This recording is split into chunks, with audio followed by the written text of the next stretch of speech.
Hey, welcome to Butcher Bay Rejects. I'm Mark. I'm Greg. What's up, nerds? Uh, through the holidays, first part of the holiday season, now it's all relax. Did you recover? Was Santa good to you, sir? Santa was pretty good. Santa got some nice things for me. I was happy Really? with that. Like what? Oh, yeah. Like what? I got a smartwatch. Oh, really? Yeah. Wow. Yeah. Now you can do like I do and just check your heart rate every day, six times an hour, like I do. That's the only thing I really do with mine. I don't know what else it does, but hey. Oh, mine. Count steps and heart rate and all that. So Yeah. it's, Atrial fibrillation. Also, I do that one too. yeah, little zap. Okay, I'm good. Yeah. No. Yeah. Not looking to get healthier. All right. That's So good. how to about hear. you? Yeah, well, I kind of bought myself own gifts. I bought myself the the Boba Fett skin in Fortnite. That cost a hefty 2,500 V-bucks. Because don't you know that's what the bundle I picked cost? that up too. Yeah, I picked that up too. That's a no-brainer. And, Let me ask you. Let me ask you this. Sure. Does Slave One look just a little bit too big for the screen? Well, I don't know. I haven't actually, to be honest, I haven't used it yet because it's still Christmas. So I'm using. You're still in your holiday skin. So that even more Knobs. even more insanity of buying something you can't physically touch. I still haven't even used it yet because yes, I'm using Nog Ops until the 31st. The Nog Ops, yeah. Because I use mine and I'm like, I literally have to turn to see where I'm going. Yeah, well, I've noticed some gliders are like that. Some gliders actually are so loud they mask other people flying in. I've noticed that I've had to drop them, or they're emitting something that looks like people flying in. So I did like the Millennium Falcon, so I was hoping Slave One was kind of like that as well. Oh, it's big though. Okay. You got to make sure you mark where you're going so you can actually guide yourself to it because it fills up a big part of the screen. Well, I'll let you know on January 1st. Okay. There you go. So, today's episode, we're going to cover episode 7 of Dexter, Skin of Her Teeth. Yep. We're going to do the amazing Hawkeye finale, so this is Christmas. Yeah. Then we're going to cover, not in great detail, but Witcher Season 2, episodes 3 to 8, and then we'll have a review of the new Matrix Resurrections for you. So, let's jump into Dexter, Skin of Her Teeth. Dexter found himself in familiar territory by being asked to be an analyst again by Angela, and she asked for his help, his expertise. I don't know. What'd you think of this episode? This kind of like had a little bit of, Dexter in his element, but then he's not used to the bad guy being a couple of steps ahead of him. Yeah, exactly. Yeah. Kurt really. He did a number of this episode. Well, yeah, I felt it lost me the little flimsy this whole DNA thing. Oh, it was my father. Like really, and then no one they don't even go into question to find about the whereabouts of his father if he wasn't even in that area at the time. It was just like okay, yeah, well, in police procedural shows, this usually you don't get off scot-free by saying it was my dad. Well, you know what I mean. Not to say that a small town sheriff department is less sophisticated, but it's one of those. Well, we've known him for years. How could he be this, right? Well, and not only that, he kept that information from the authorities, and they're like, "Would have been nice to know, Kurt. You've been sitting on this." Yeah. But exactly. we do find out via the flashback why he, the song "Runaway," So we do find out he's trying to reenact that feeling, that thrill, the kill, since his first one when the girl ran out of his truck and he shot her in the back. So that's what he's doing. He's trying to recapture that feeling. And well, yeah, that's why he was so upset when the girl turned around and he shot her head off. Yeah, she wasn't supposed to run at him. She was supposed to run away from him. Yeah, but Harrison's definitely evolving. And, Dexter wants to help him, but then he's getting sidetracked. Yeah. Well, he's trying to, he's got competition for fatherhood there with the. Well, also, Kurt's turning out to be quite the devious asshole, I mean, one figuring out that Dexter killed his son.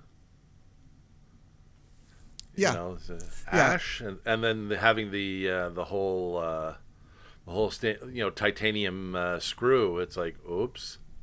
Well, that's another huge leap, I thought, because Caldwell had no proof Dexter was the one that did it. There were no cameras outside that killed, nothing whatsoever. I mean, No, but I mean, he was going on the fact that when Kirk got out of Dexter's. Yeah, there was ash falling, but Dexter didn't. Dexter didn't cause the ash. He doesn't know who caused it. I mean, this story-wise, this episode was. Well, no, the ash came from Dexter in his truck. No, he said it was snowing outside. It wasn't snow. He realized it was ash. No, it was the ash was coming. Because the wind was taking it. You know what I mean? Sure. Really? Yes. Because to me, I postulated that it came off of Dexter. No, it was snowing, but we thought it was snow at the time. No, I went back and watched that scene. No, it's I'm just saying there's a huge leap in logic here. But I mean, ideally, Dexter's resisting his urge to kill Caldwell because what's better for him is to loosen the grip on his son is that for Angela to convict him, exposes his true nature to the community, and then whatever spell Caldwell has over his son is broken. So. He's trying to do it that way rather than another father figure leaving Harrison, Well, also Dexter kind of said it himself where he said, this time I'm not the predator, I'm the protector, Yeah. So he's venturing into new territory for himself in wanting to protect Harrison. And, now he's seeing Harrison, does remember everything, is pretty much screwed up like Dexter was when he was a kid. So now it's like, what steps do I take to alleviate this? Do I teach him to kill as well? Or do I try to work that urge out of him? Let's work through the anger. Yeah. And we did get another, not Batista level cameo, but John Lithgow. I mean, I knew he was in the show. I was hoping for a not so much a brief scene that he had, but that one. Well, was that yeah, that was current. That was shot for this show. That wasn't. Oh, that was shot for this show. Yes, I knew he was in it, so I was hoping for more. I mean, with only 2 episodes left, I don't know, but maybe that was just all, but whatever, at least it's there. Maybe there's more cameos to come. Who knows? Maybe. Well, I mean, they've been hinting cameos throughout. I mean, you didn't see Angel coming. Nope. No, I didn't know about that one. I knew about Deb Lithgow. was always part of the show, but then you got Lithgow coming in, and I mean, just to have Lithgow on the show just makes it that much better. Yeah. He's such a fantastic actor. Yeah, and then we find at the end of this episode, Dexter, after years of sneaking up on people, gets snuck up on. Yeah, I'm curious how that's going to go. Right? Is this going to be Kurt being like? I already know. I watched it. I watched it this morning. I already know. But this is the same guy. Geez. This is the same guy that Caldwell hired to kind of not impersonate Matt at the hotel. But that's the same guy that you see in the video. Okay. Yeah. So he's, I guess, a lackey. He's a henchman. Yeah. He's a henchman. Well, take him out trucker style, right? So. Yeah. I was hoping for a little Loki moment there, like not many people can sneak up on me, but nope, he got caught. And you have to wait to see what happens next episode. Yeah. Well, I may have to flip that on today. Yeah, it's up there. All right, want to get into some Hawkeye? Because was an do I ever want to get into some Hawkeye? Amazing finale. I loved it. Don't know where to start. I mean, they gave you the stake right off. Well, the bat. We get the Kingpin in all his glory. I mean, finally they listened to the fans. So whoever. Calmer heads prevail. Kevin Feige, whoever it was, thank you for listening to us because this should have happened a long time ago. Well, you know what? Based on certain conversations I've been seeing on the internet, my guess is Feige had this planned a long time ago. Yeah, because Daredevil in the MCU was planned years ago. Yeah, I got that mini spoiled for me, but whatever. Yeah, I mean. Stupid COVID. Okay. But for those of you who don't know, Marc and I do the show out of Quebec, and they closed movie theaters just as we were planning to see Spider-Man. So yeah. We've been doing our best to avoid spoilers, but it's getting hard. But at any rate, I think this was, some people were like, oh, the Kingpin wasn't best represented. Shut up, like, come on, you got the Kingpin in the MCU. Yes. And no bitching. And no bitching allowed. Like he's saying, he's like his classic line, mind this city who's in charge. So this makes me think maybe he was affected by the blip, or his business was, or whatever, because he's not supposed to be the Kingpin as we last saw him. Like, he probably lost some power. Well, considering he was there when Echo was a child and Ronan attacked the family, he didn't get blipped out. But maybe part of the people that part of his organization probably got blipped out, and he lost power and whatnot. Yeah. But now it's like classic, and I mean, Zamir, they gave him a power upgrade. Well, yeah, that's what. Yes, they. Yeah. How do I say? Well, okay. If we skip to the ending with his confrontation with Echo, that might be because with Kate. She's got the gun pointed at his head, so I don't think he's dead. But in the comics, in the comics, he's blinded. No, he's blinded by the bullet. I think temporarily, but no. But Echo, I'm told, is getting her own spin-off show, which I didn't realize. But yes. Well, I mean, for his story arc, I think what they didn't really need to do that scene with Echo. I mean, just him disappearing after the explosion was enough to say, hey, he's not dead. But I think they did the scene with Echo to solidify her spin-off. Yeah, her as a hero to. Yeah, and hopefully, because what I love most about Vincent D'Onofrio, here's a guy, who was directed by Kubrick. Very serious method actor. You wouldn't think he would be excited by all this, but if you watch the video I sent you, like, he's so on board with the fans, and he loves making videos. His involvement. Absolutely loves this character, and so love that about him, because he's a guy that could have just went total Daniel Day-Lewis and not cared a whit. Yeah. No, I mean, going back to the beginning when they were introducing him, and he's just they.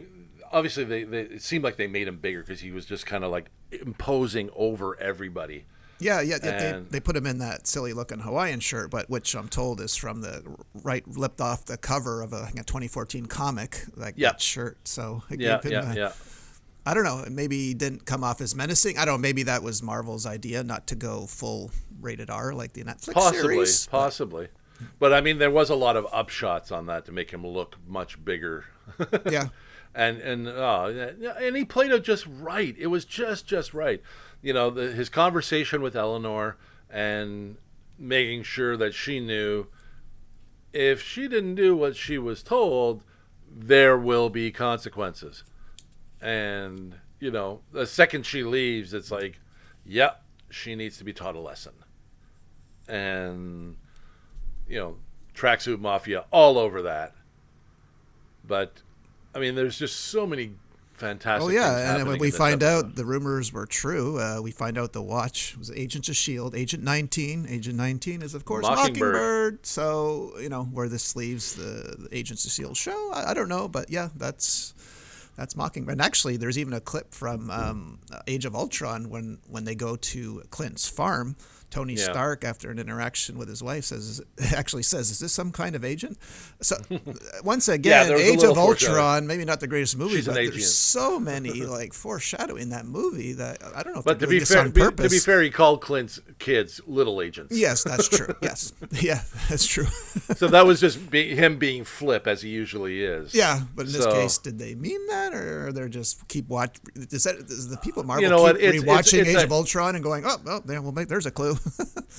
Well, it was. I'm pretty sure they meant to drop that and then turn around and make her the Agent 19 Mockingbird. But no, I think I think there was always a hint of her. I'm confused about one thing. Maybe you could shed some light on this. So. Okay, we know Yelena's motivation to kill. So at the end of Black Widow, Valentina kind of hires her, but Valentina's hired by someone else. We don't know yet. Well, the person that Valentina was hired was Eleanor. Okay, so why was she told? Like, so what's the real reason then Eleanor wanted Hawkeye killed? Then, see, this is my confusion. I get how Valentina told her that, but Valentina is only a middleman. She was hired by her rich client. So her rich client what was the reason for wanting to kill Hawkeye? This part doesn't make sense to me. And you see, I'm thinking that episode happened concurrently with Hawkeye. What, that end credit scene, you mean? Yes. Because it happens after the blip. Okay. Because. Oh, okay. So you're saying that end credit scene? Eleanor that wasn't the real reason. She just said that to give motivation to get Hawkeye out of the picture because he was getting too close to her. Possibly. Truth. Possibly, okay. But I think it was like I think when she found out Kate was hanging around with Hawkeye, they hired Yelena, or she got in touch with Valentina to hire Yelena to that sort of thing. Because I mean, Yelena didn't show up until what, episode 3? Yeah, or 4. Yeah. Yeah, so I think that end credit scene happened concurrently with Hawkeye. Okay. So it probably happened right after Kate's mother finds out that she's hanging out with Clint, and to protect her interests and interests of the Kingpin and so on and so forth, she hires someone to deal with it. Okay. Probably Kingpin had some help in that. But no, I think that end credit scene is happening right now. So that was very much a foreshadowing kind of thing. Okay. Well, I haven't seen any articles on it, so I'm hoping someone else raises this question. Yeah. How'd you like to get some of the humor there on the fight at Rockefeller Center on the skating rink with the Pym arrow that shrinks the truck? Hey, what's happening? That was, I mean, everything about the. Yeah. What do we do now? I don't know. I have to call. I gotta call Scott about that, yeah. And then the owl takes him off. Like, well, all right. It's when he fires the arrows at the tracksuit guys, and he splits one to take out the two guys, and the other guy catches it. He goes, "Yeah, nice shot." He's like, "Yeah, no shit." Yeah. No, you know what? They did such a good job of blending the humor in with the action, in with the thing. I mean, I can't get enough of Kate and Yelena together. Yeah. This has to become a show on its own. Yeah. Hawkeye and Black Widow, and it's Yelena and Kate, because these two have such great chemistry together. It's just, Kate's good, but she's inexperienced. Yelena is both good and experienced, but they still have that we're young kind of girls kind of thing, and they have that budding. It's like Falcon and Winter Soldier, right? Yeah.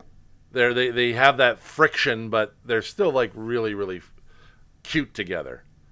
Yeah, no, this definitely needs to be show. You have two Oscar-nominated actresses. I mean, not a lot of people remember Florence Pugh was nominated for Little Women, and of course Haley was for True Grit. But yeah, I mean, obviously, I've been seeing that trending online too. That so again, hopefully, Marvel's listening and seeing the chemistry they have here. I mean, when they're fighting, when Kate's trying to prevent. Yeah. Stop making me try to like you. Okay. Stop making me like you. I can't help it. But even you did the throw. That was really good. And she's like, ow. I mean, my favorite's still the slap in the elevator. Oh yeah. So what was that for? Like, why are you slapping me? But just that whole interaction. I mean, I've watched that and the macaroni scene over and over and over. And I just can't get enough of it. It just is perfect. Their timing together. So it's like, yeah, you gotta do it. You gotta give them their own Budapest. Yeah, Well, like I said, our next movie challenge, you're getting Fighting with My Family, my friend. If you like her here, you're gonna love her in that movie. Yeah, but what about Tony Dalton? Jack Duquesne, kind of a misdirect. Turns out he's not the swordsman. He was just, I guess, a patsy. Well, he is the swordsman, who liked but to. he's. Well, I mean, okay, he could evolve He could from be the this. swordsman. We never established he's a swordsman. Or he might be a professional LARPer now that they asked him to join. LARPer, is this? Is that the leisure activity? Yeah, leisure activity. No, I think he's supposed to be the swordsman, but I don't think the swordsman's been established. Okay. So I think they've sort of made him the swordsman without him coming out and saying he's the swordsman or someone labeling him as the swordsman. So no, I think we're definitely going to see a little bit more of him in the future. And again, like I said, everything about this is just rock true. Getting the LARPers to help them in the gala, and I mean, God, there's just so many. Even like the moment when Hawkeye, when Clint turns to Kate and says, "You're my partner.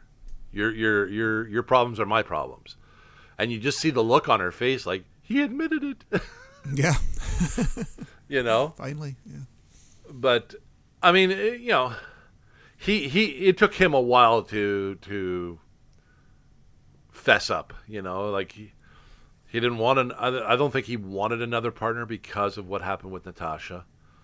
Well, and of course, because Kate Bishop's so young and inexperienced, and comes absolutely, from a privileged background, doesn't want her getting her killed and whatnot. But she proves herself. She proves herself every time. I mean, she's obviously an ace with the bow. She can fight. Yeah, we saw turns out Hawkeye was hiding some Stark arrow tips, so that was still nice to see Tony Stark currently in the MCU, at least in name. I think Stark's always going to be there, one way or the other. I mean, the Stark Industries, I don't think will die out, especially with Pepper still running things. Yeah, exactly. So, but you know what? Overall, it's just kind of like really. This was just one of those, like for me, like the other shows, it's all so enjoyable. And I mean anyone who's like a comic book fan who just cannot wait to see these characters on the big screen.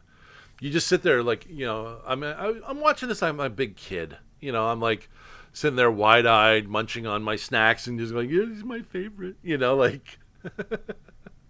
Yeah, basically. Yeah. You can't help but love this stuff, and I think everything about it. And they just find the most precious times to slip in the humor. Like when Kate's on the ground, she's taking on the tracksuit mafia, and the guy's like, "Wait, thank you for the advice with my girl. Oh, did it work? Yes. Why are you doing this? Well, I kind of have to. Okay," and then kicks him and knocks him out. Yeah. But how sweet is she in that? Like, oh, it worked. Oh, I'm so happy. Whack, kid knocks him out. And like the thing with the owl. Yeah. Well, yeah, that's actually based on that. Actually happened in the big Christmas tree at Rockefeller Center a few years ago. There actually was an owl that they found in there, so I think that was really? a nod to that story. Yeah. Yeah. Well, let's get into, like, I was kind of just let down by the big end credit scene because obviously I was hoping for more. I could do this all day. Yeah, I wasn't expecting or hoping for or wanting the full number of that, but whatever. I guess some people liked it. I looked at that. I was like, what? I kept waiting for something to happen during that number. No, it was just actually the full number. You know what? The payoff would have been Kate and Yelena in the audience going, yeah, that's not bad. Like or better yet, having them up in the balcony like Statler and Wardorf, just making fun of the whole thing. When does the real show start? Something. I don't remember it happening this way. Yeah, eating popcorn. Yeah, exactly. Ant-Man wasn't there. What is this? No, yeah. I mean, okay, it's a very different way to go, and I'll give them props. It is clever because no one saw it coming. No, we wanted. Everybody was looking for. Yeah, we wanted a big juicy payoff or leading up to, or tease of something. Whether it goes come. to Spider-Man or goes to the Doctor Strange or whatever. I mean, do we have another show slated from the MCU yet? Well, I mean, we don't know the release dates yet, but everyone's saying Ms. Marvel is probably the next one in 2022. But again, no. But that's not going to be a show. That's going to be is that going to be a show, Ms. Marvel? Yeah, it's going to be a show. Yeah, on Disney Plus. Yeah, but that's going to happen after the Marvels. That's going to happen after Captain Marvel 2, right? Oh, oof, good. Yeah, I think I'm pretty sure she's in it. Yeah, so yeah. So she's probably introduced in the movie and then has her own show afterwards. Or show then movie, because this is really? They're saying that Ms. Marvel will be the first of the new shows from Disney. That, again, nothing's confirmed, but because there's no release dates on these upcoming shows. Okay, but that's just theory. Well, hey, theories run wild when you talk about the MCU. Yeah, well, thumbs up from me for Hawkeye, Disney. Thank you very Absolutely. much. Absolutely, this is one you got. This is going to become like a Christmas show. That's right. You know, we have this is going to be on par with Christmas Vacation and Scrooged and The Grinch, and you got to watch Hawkeye because this was great. Yep. Now let's move on to Witcher season 2. Ooh, okay, so we covered 1 to 2 episodes, so 3 to 8. So basically, let me just start this off. So season 2 seemed to be about bigger, more existential questions about the Witch universe. So they're trying to find out the origins of monsters, and then why does a young princess's scream, Ciri, create earthquakes? So I don't know where to start with this thing. I like how they go back to Kaer Morhen, which is the Witcher, where the Witchers go in the winter to rest up and the home base. Yeah, make new potions. I kind of like that, and we see a young Ciri training. She wants to be a Witcher at that point, so she's trying to be one of the guys. And I like that she earned their respect. I think because obviously when they first came in, she was looked at as a little bit of, oh, princess, you're here to play, and then when they saw she wasn't backing down, and she kept going and she kept going, then they realized this girl is determined. All right, this is how you do it, and she started pushing herself and pushing herself and pushing herself, and she was, almost got through to the end. Like, it's it's fun. It's fun to see Geralt becoming like such a dad, basically. In this season, because the first season it took 8 episodes just for them to find each other, right? And since he claimed the love surprise, he's looking for advice from Vesemir and trying to. How did you do it? What I mean? Yeah. Well, apparently, I didn't watch the animated Nightmare of the Wolf yet on Netflix. Did you? Yes, I did. Okay, so apparently Vesemir features. Yes, and it's a younger Geralt. So it's definitely that was definitely a very good show. The animation was just fantastic. But no, I you know what? I liked that she was developing. I liked that she was and then the discovery that she has elder blood. Yeah. And they could make new Witchers, and it's just like, she seems to be the key to the universe. Yeah, and everyone wants her because of that power that she's capable of. Well, I mean, it's they're saying she's part elven, right? Yeah. So, well, I think and here's the thing, like, we find out at the end that her father, he's the White Flame, he's still alive. I had to go back and read because apparently he was in the first episode, but he was some character called Dunny, Dunny. He wasn't the White Flame yet. So this is another bit confusing. Why he spent all this time, or where was he this whole time while his daughter was growing up? You know what I mean? Like, well, I mean, like most, how shall I say, conquering type fathers. Well, they were focused on conquering, not not their offspring. So, Oh, I like that whole final showdown when she got possessed by the forest hag there, whatever, and she kept Ciri back at the palace where she longed to be, right? So she was having this fight with wanting to remain there in that fantasy rather than face. But you notice that when the parents when it started peeling away, yes, he's the only one. The mother was disintegrating. Yes, he wasn't. The father wasn't. Yeah, that was a clue. I didn't pick up on that at first. Yeah.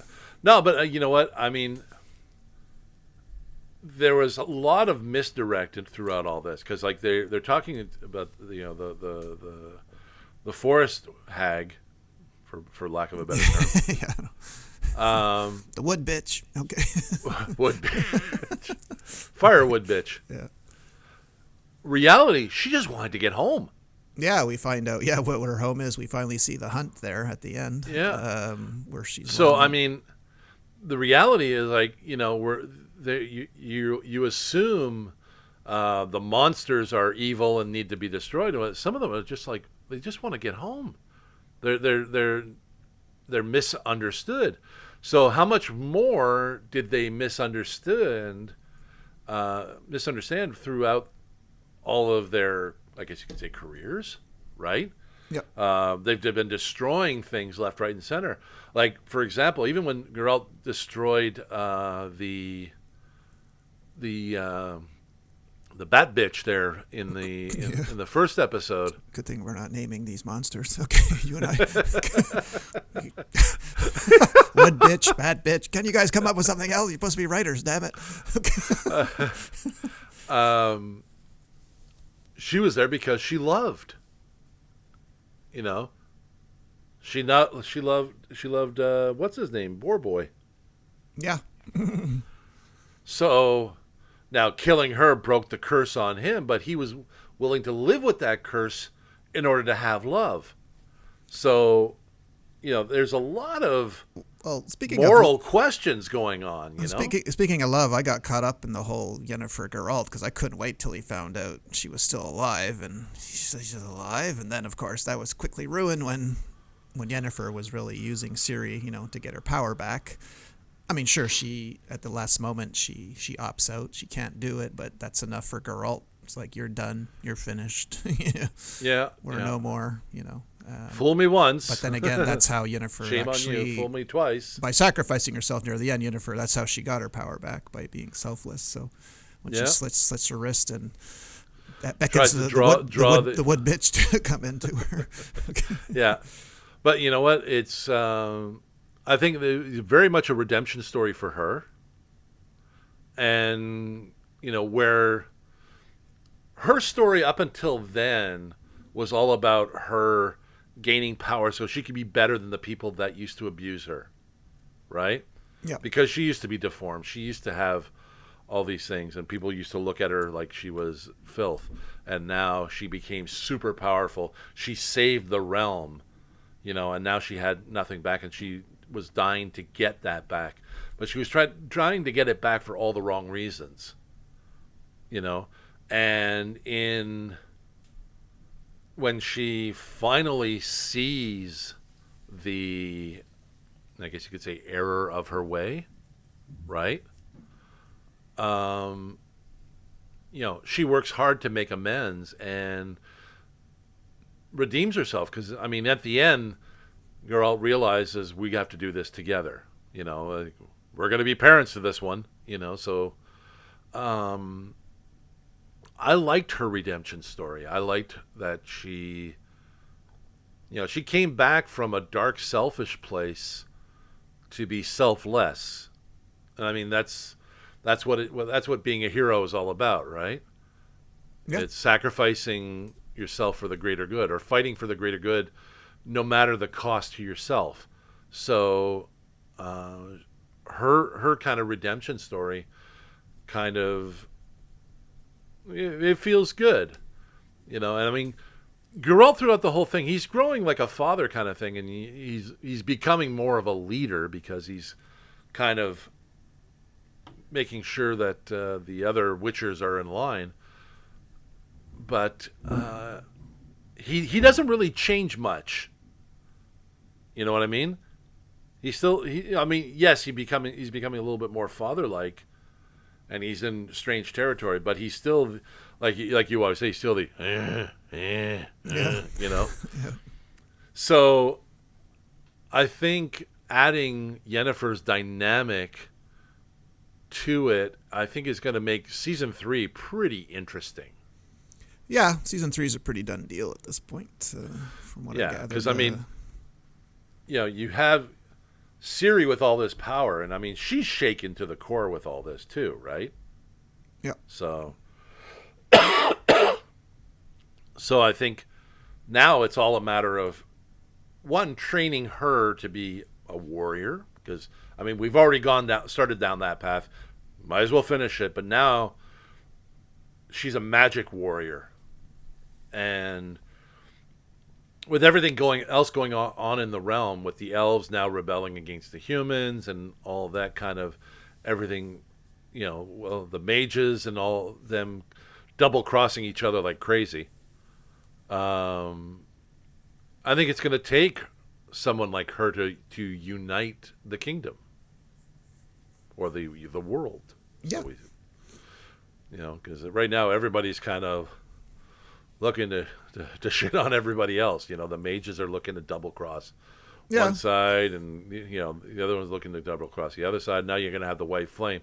Obviously, we're going to have a big showdown there, right? Yeah. I hope they keep it season 3 like season 2, because the big critique a lot of people had in me was so many different timelines in the first season, and of course we weren't familiar with the properties. This was a much more this was one timeline. Yeah, season 2 was just one timeline.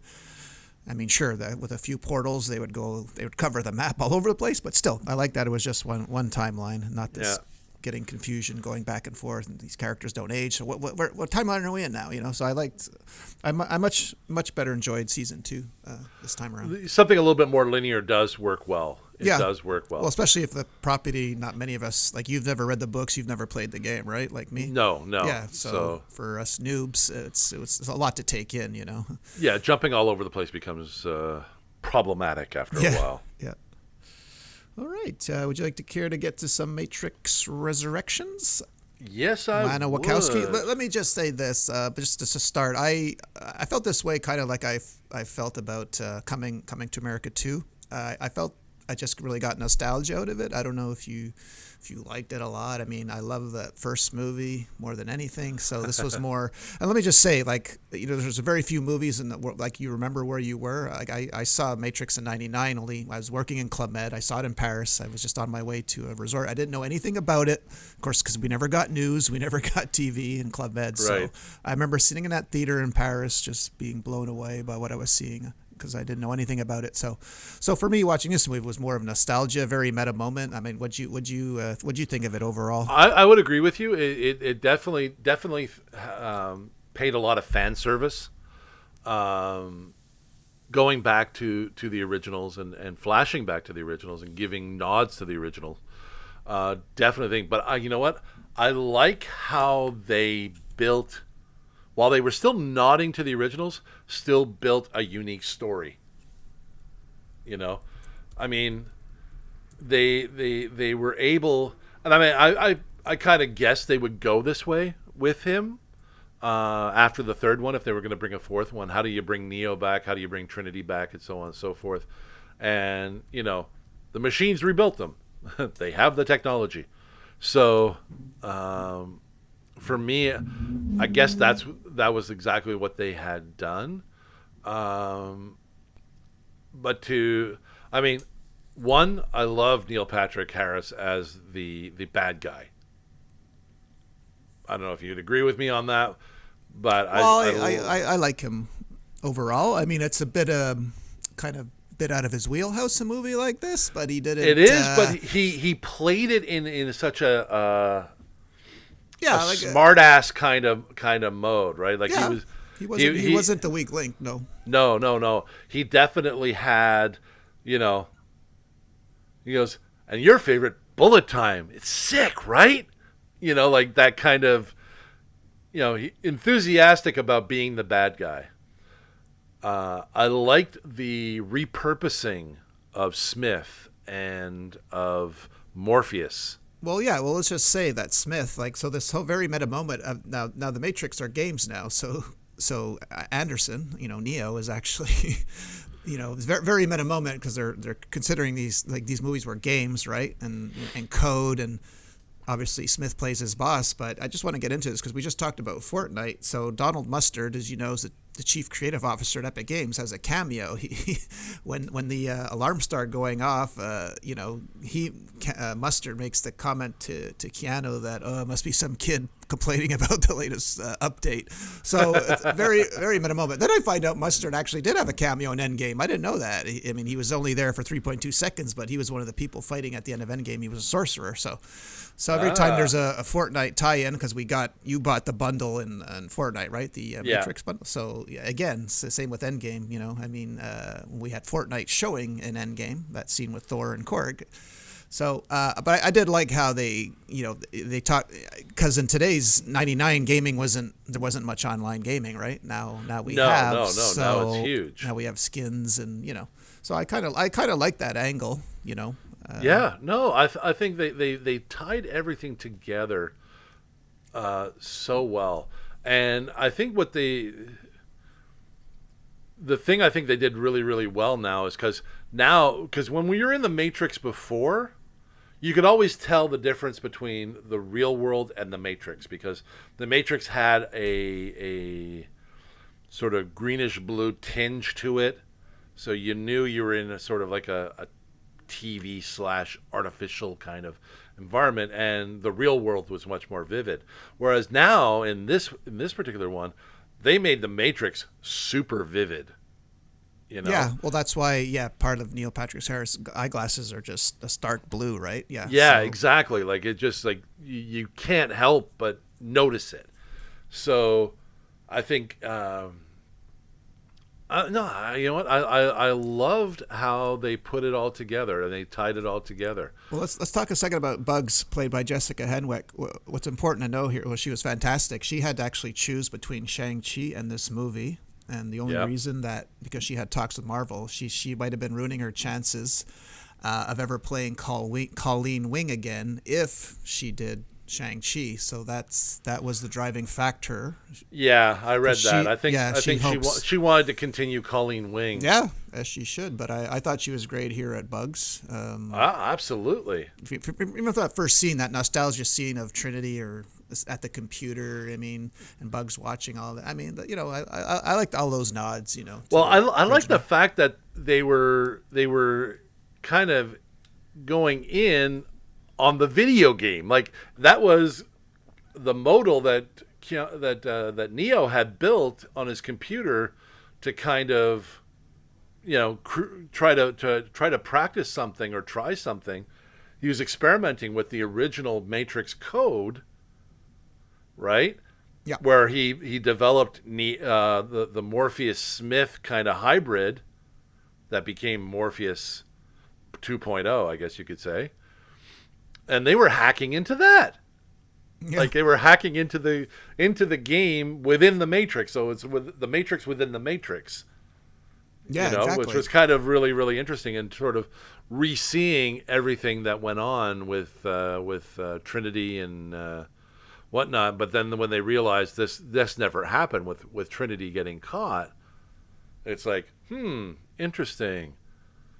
But for me, like, the whole thing of Neo rediscovering he's Neo was an interesting journey as well, right? Yep. Because now you spend so many years back in the Matrix to deprogram yourself like that. Like, can you fly? No. Yeah, he actually goes through the same movement he did with his arm and fist. And, like going down and up it. Yeah. So I'll do a quick detour here. So Trinity, or Tiffany's husband, is handsome Chad, right? So yeah. So I don't know if you noticed, that's Chad Stahelski, who's directed him in all the John Wick movies.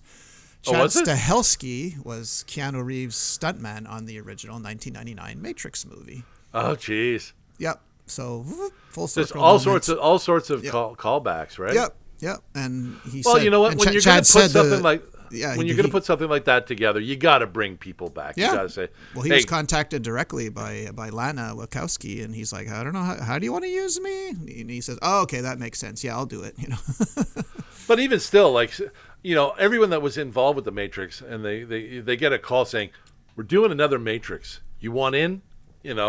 Fuck yeah. Well, Jada Pinkett Smith did, and since she hasn't been in a goo-filled vat, she has aged, because Neo was missing for about 60 years. So yeah, she aged pretty. Well, hey, those machines, they got the spa thing down right. They keep you looking young. Yeah. Sign me up. Get potted and look young. Yeah. But I mean, even still, like discovering that the machines and the people, some of the machines rebelled and like, no, we want to live with the people, kind of is an interesting twist as well. Showing unity between the two worlds. There's room for peace. So it's such a reflection of reality in a sense of there are so many people that are willing to live together and be together and all that.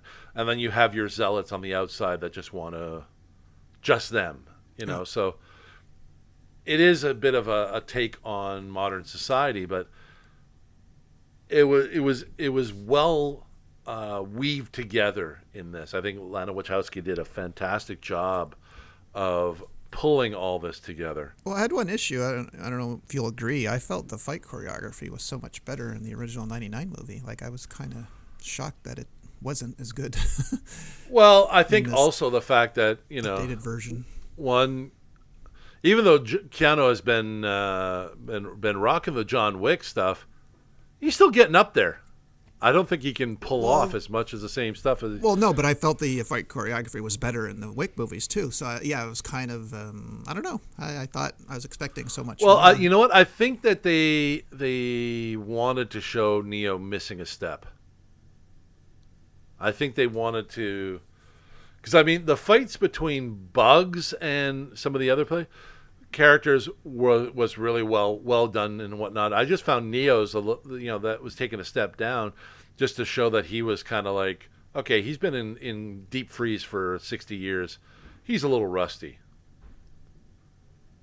Okay. So, I mean that's the one thing I noticed. But how much did you laugh when they brought in the Merovingian? Oh, yeah, I did. He was. And he starts swearing in French. Yeah, and talking about Zuckerberg and all that. Yeah, no, I loved. He's like one of those conspiracy theorists you see outside the metro, basically, the homeless. Yeah. But then he starts swearing in French, and it was like, oh my God, this is so good. Yep. Yeah. Yeah, no, it was all too brief, his cameo. Yeah, would like to see more of that guy. Oh, for sure. No, I think everything about this really, really hit home. It touched all the bases.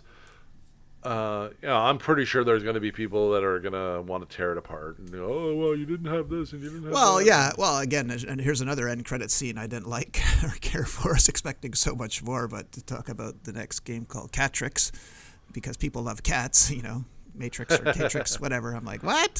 Starring Deja Vu. Yeah, the black cat who we see. Yeah. So yeah, I was like, what?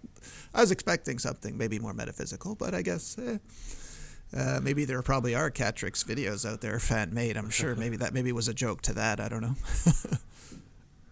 But whatever. All in all, I mean, I liked it, but yeah, it was more for nostalgia. Yeah, I mean, me, I like them revisiting the analyst in his broken home. Yeah.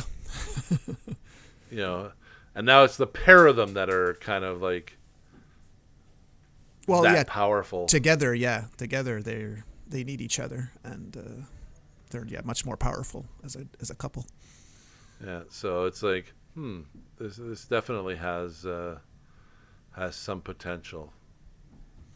So I mean, you know what? Like I said, you enjoy it for what it is, right? Yeah. You can't. you're not going to hit every mark. You're not going to hit every button. There's just way too much complaining online, and I think you see people looking to get the clicks and say, oh well, this was that was that, and you gotta click on it to read what the hell what did this idiot talk about, right? And nah, enjoy it for what it is. I mean, we're revisiting the Matrix while Keanu Reeves and Carrie-Anne Moss still have it, right? Yeah. And their performance together still echoes from way back to the original trilogy. So, enjoy it, play with it. What's going to happen?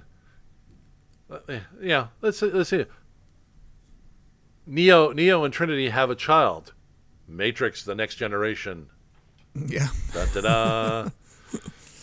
Yep, you'll be bullet timing right out of the womb. Yeah, exactly. Out of here. So I mean, stop them from flying around the nursery. But no, it's going to be an interesting thing. So I mean, I like the direction they're going in, and the incorporation of the machines with the things, and the programs being able to live in the real world via those nanites. Yep. So like, wow, this is kind of interesting. This is kind of like AI to a different level. Yeah, this is Zuckerberg's metaverse we're talking about here. Yeah. So I think I'm looking forward to seeing what else they can do. Now that they're out, okay, will they age a little bit? Will time start to catch up with them? How will this play out? It's all kind of interesting. Now, did they de-age Keanu Reeves? I was going to ask you that, because the scenes where his head is shaved, it definitely looked at, because if you recall, Bill and Ted: Excellent Adventure too. Yeah, he looked like hell shaven without his beard. Yeah, so I looked for that. I didn't. Maybe the articles haven't come out yet, because I searched deep fake Matrix and there was no articles yet. But it kind of looked like it. Because I mean, all the interviews and everything afterwards, he's got the beard, he's got the hair. So you got to think exactly. I think they did. They yeah, because they were still filming, 4 and 5, I think, John Wick, so he couldn't shave his head. So I think they did do, Well, what? The technology is there. Yeah, if they did, it looked pretty good, but that's what tipped me off, because he looked too good. He didn't look how he looked in Bill and Ted. You know what I mean? Like. Yeah. Exactly. So no.